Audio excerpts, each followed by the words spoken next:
नमस्कार, मी रेश्माच रेसिपीमध्ये आपलं खूप खूप खूप स्वागत. तर भरपूर वेगवेगळ्या प्रकारचे आपण लाडूचे प्रकार पाहिलेले आहेत. अगदी रव्याच्या लाडूपासून खूप वेगवेगळ्या प्रकारचे आपण लाडूचे व्हिडिओ अपलोड केलेले आहेत, तुम्ही पाहिलेले सुद्धा आहेत. आजचा जो लाडू आहे तो चुरमा लाडू आहे. तर चुरमा लाडू आपण गव्हाच्या पिठापासून तयार करणार आहोत. तर पहिल्यांदा आता मी घेते गव्हाचं पीठ.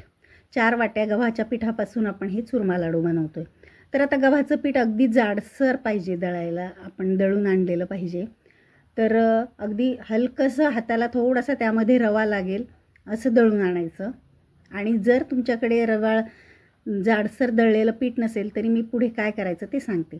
तर आता तेच पीठ जाडसर पीठ मी 4 वाट्या घेतलेलं आहे. आपली भाजीची जी वाटी असते त्याच प्रमाणात आपण त्या वाटीच्या मापाने आपण 4 वाट्या हे पीठ घेतलं आहे.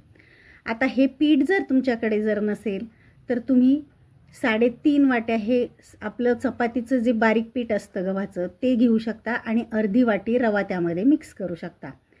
आता हे पीठ जे आहे माझं जाडसर आहे, मी ते 4 वाट्या घेतलेलं आहे. त्यामध्ये चवीनुसार अगदी थोडंसं पाव चमचा आपण मीठ घालायचं आहे. कोणत्याही गोडाच्या पदार्थामध्ये मीठ जर घातलं तर अतिशय टेस्टी बनतो तो पदार्थ. आता या पिठामध्ये आपण आता हे साजूक तूप मी 1 वाटी घेतलेलं आहे. तर थोडंसं वितळलेलं आहे, थोडंसं घट्ट आहे, अशाच पद्धतीचं हे पीठ मी तूप घेतलेलं आहे. तुम्ही जर वितळून तूप घेतलं तर आपल्याला 2 वाट्या तूप लागणार आहे. तर आता मी हे 1 वाटी तूप घेतलेलं आहे. आता त्यातलं एका वाटीला 2 चमचे अशा मापानुसार आपण 4 वाट्यांसाठी 8 चमचे पोहे खाण्याचे चमचे आहेत तेवढं तूप मी यामध्ये मोहन म्हणून टाकलेलं आहे. आता हे जे तूप आपण घातलं आहे मोहन म्हणून, तर हे लाडू जे आहेत त्या मोहनमुळे मस्त खुसखुशीत आणि छान मऊ असे बनतात. तर आता 8 चमचे आपण तूप घातलेलं आहे ते ह्या पिठाला चांगलं मिक्स करून घ्यायचं. तर सगळ्या पिठाला हे तूप जे चोळून घेतल्यानंतर आपण आता हे मुठीत जे पीठ घेऊन दाबून जर घेतलं तर मूठ अशी वळली पाहिजे. तर अशा पद्धतीचं आपलं हे पिठात मिक्स करून घ्यायचं आहे. आणि आता कोमट पाण्याने, हलकंसं कोमट पाणी घेतलं आहे त्याने आता आपल्याला हे पीठ मळून घ्यायचं. आता अगदी घट्ट पीठ मळायचं आहे. आपली रोजच्या चपातीचं जसं पीठ मळतो त्यापेक्षाही घट्ट पुरीसारखं पीठ आपण मळून घेऊयात. तर थोडं थोडं पाणी घालून आता हा एकदम आपण पिठाचा गोळा बनवलेला आहे, तुम्ही बघू शकता. अगदी घट्ट पीठ आहे. तर आता हे असंच झाकून आपण 5-10 मिनिटासाठी बाजूला ठेवून द्यायचं आहे. तर आता 5-10 मिनिट झाले, छान असं आपलं हे पीठ भिजले गेलेलं आहे. आता त्यातला छोटासा एक उंडा घ्यायचा आहे आणि हाताने चांगलं मळून घेऊन आपण आता त्याचे मुटके तयार करायचे. तर आता मुटके तुम्ही बघा, हे बघा अशा पद्धतीने हे मुटके आपले तयार करायचे. हे बोटं जे आहेत अगदी खोलपर्यंत गेली पाहिजेत, म्हणजे तळायला अगदी सगळीकडून एकसारखे व्यवस्थित तळले जातात. बघा आता तुम्हाला मी दुसराही मुटका करून दाखवते. अगदी छोटासा उंडा घ्यायचा आहे, हातावरती असं लांबट आकार करून घ्यायचा आहे आणि बोटं एकदम त्यामध्ये दाबून घ्यायचे. तर बघा आता अशा पद्धतीने सगळी मुटके मी तयार करून घेतलेले आहेत. जेवढे छोटे करता येतील तेवढे छोटे करा, कारण तळल्यानंतर ते थोडेसे फुगले जातात, मोठे होतात. तर आता हे सगळे मुटके तयार केल्यानंतर आपण आता तळून घ्यायचे. तर आता राहिलेलं जे तूप आहे वाटीमध्ये ते तूप आपण कढईमध्ये टाकायचं आहे आणि दुसरी वाटी पूर्ण भरून आपण तूप कढईमध्ये गरम करून घेतलं आहे. आता हलकंसं तूप गरम झालं की आपण आता हे मुटके त्यामध्ये सोडायचे. आपण आता 2 वाट्या तूप यामध्ये घातलेलं आहे, आपल्याला 2 वाट्या तूप लागलेलं आहे. तुम्ही वितळून घेतलं तर अगदीच योग्य प्रमाण होईल. आता मी थोडंसं घट्टसर किंवा थोडं पातळ असं तूप घेतलेलं होतं, ते थोडंसं जास्तच होणार आहे, नंतर आपण काढून घेणार आहोत. तर आता बघा मीडियम गॅसवरती आपण आता हे मुटके चांगले तळून घ्यायचे. गोल्डन रंग येईपर्यंत आपण खरपूस होईपर्यंत चांगले हे मुटके तळून घेऊयात. तर आता अगदी आतपर्यंत मध्यम गॅसवर तळल्यानंतर आतपर्यंत छान असे खरपूस तळले जातात, म्हणजे लाडू छान आपले खमंग होतात. तर बघा आता अशा पद्धतीचा रंग आला की आपण हे मुटके काढून घेऊयात. तर आता हे सगळे मुटके आपण काढून घेऊयात. जास्तही काळे करायचे नाहीत किंवा कच्चे पण ठेवायचे नाहीत.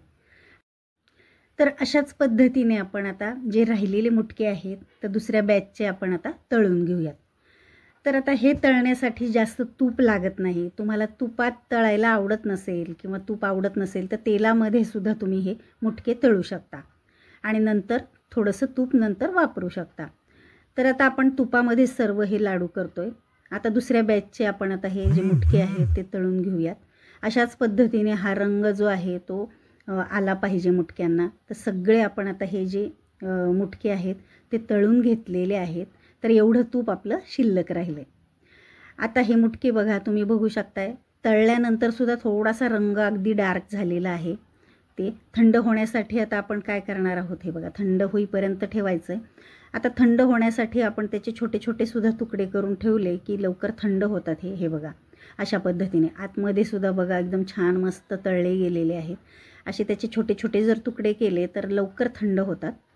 हे पहा सगळे मी तुकडे करून घेतलेले आहेत. आता एकदा मिक्सरवरती थोडे थोडं करून आपण आता हे बारीक करून घ्यायचं आहे. पण गरम गरम असतानाच मिक्सरला फिरवू नका, कारण त्याचं पुन्हा अगदी चिकट पीठ बनतं. थंड झाल्यानंतर मस्त असं हे छान असं रवाळ असं रवा असा तयार होतो किंवा बारीक होतं. तर आता बारीक केल्यानंतर हे पहा तुम्ही बघू शकता, हे बघा असं रव्यासारखं झालेलं आहे.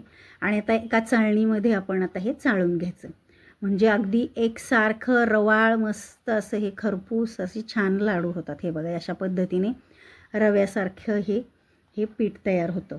तर सगळं मी चाळून घेतलेलं आहे, मिक्सरवर फिरवून चाळून घेतलं आहे. चाळून जर घेतलं नाही तर कुठे जाड कुठं बारीक असं होईल ते, त्यामुळे एकदा चाळून घ्या म्हणजे एकसारखं व्यवस्थित असं रवाळ लागेल. आता ह्याच्यातलं तूप जे आहे शिल्लक राहिलेल्यापैकी जवळपास मी अर्धी वाटी तूप बाजूला काढलं आहे. नंतर जर समजा कमी पडलं तर आपण पुन्हा तूप घालू शकतो, पण जास्त जर झालं तर लाडू वळता येणार नाहीत, एवढं मात्र लक्षात ठेवा.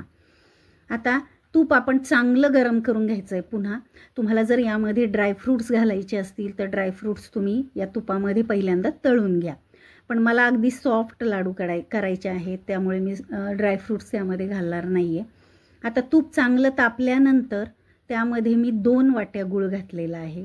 आता हा जो गूळ आहे तर आता हे पावसाळ्याचे दिवस असल्यामुळे किसल्यामुळे ते चिकटून बसलेत, पण हे पूर्णतः ज्या वाटीने आपण पीठ घेतलेलं होतं त्या वाटीच्या मापाने 2 वाटी आपण गूळ त्यामध्ये घातला आहे आणि गॅस मी बंद केलेला आहे.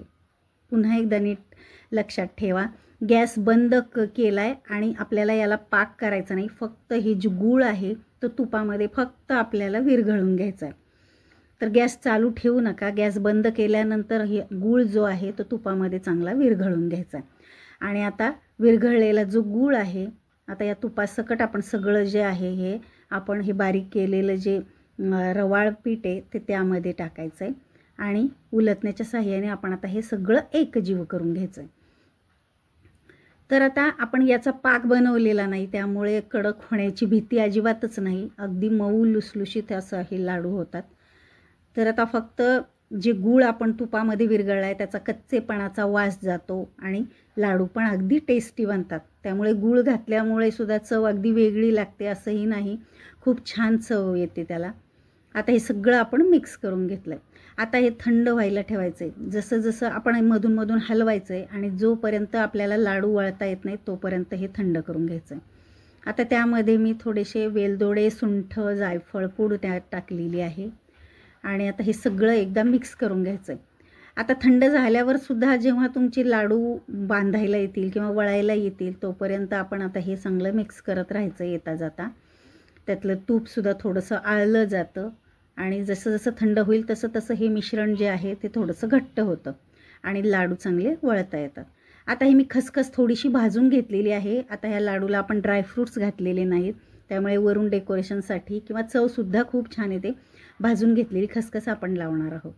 तर अशा पद्धतीने बघा हे जे मिश्रण आहे थोडंसं गरम असल्यामुळे थोडंसं ओलसर वाटतं आहे, थंड झाल्यानंतर घट्ट होतं. असंच हलवत राहायचं आहे आणि आता थंड करून घ्यायचं आहे. आता लाडू वळायला आल्यानंतर तुम्ही बघू शकता आता लाडू वळायला यायला लागलेत. एक लाडू बांधून बघायचा आहे आणि हलक्या हाताने गोल आकार व्यवस्थित त्याला द्यायचा आहे. तर बघा आता लाडू छान असे वळता येतं, बसत नाहीत किंवा जास्तही घट्ट झालेलं नाही. आता हे खसखशीमध्ये थोडंसं घोळवून घेऊयात. मस्त डेकोरेशन पण दिसतं छान, अगदी लाडू मस्त दिसतो आणि चवसुद्धा खसखशीची खूप सुंदर येते त्याला. तर अशाच पद्धतीने आपण आता सगळे लाडू वळून घेऊयात.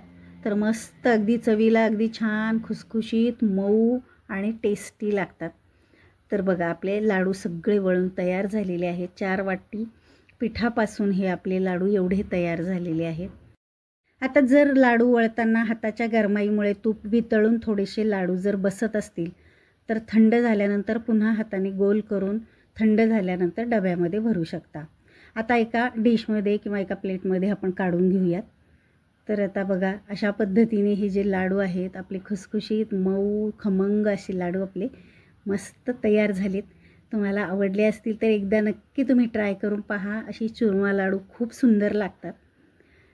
तर बघा, आता अशा पद्धतीने आपले हे जे लाडू आहेत, जास्त वेळ लागत नाही किंवा जास्त तूपही लागत नाही, पण अगदी साजूक तुपातले हे जे लाडू आहेत अगदी खमंग लागतात. आता हा व्हिडिओ तुम्हाला आवडला असेल तर आपल्या चॅनलला लाईक, शेअर आणि सबस्क्राईब करायला मात्र विसरू नका. कारण सबस्क्राईब केल्यानंतर तुम्हाला पहिल्यांदा नोटिफिकेशन येईल आणि आपले व्हिडिओ रोजचे जे अपलोड होतात ते तुम्हाला पहिल्यांदा पाहायला मिळतील. चला तर मग भेटूयात अशा छान छान नवनवीन रेसिपींच्या व्हिडिओमध्ये. तोपर्यंत बाय बाय, टेक केअर.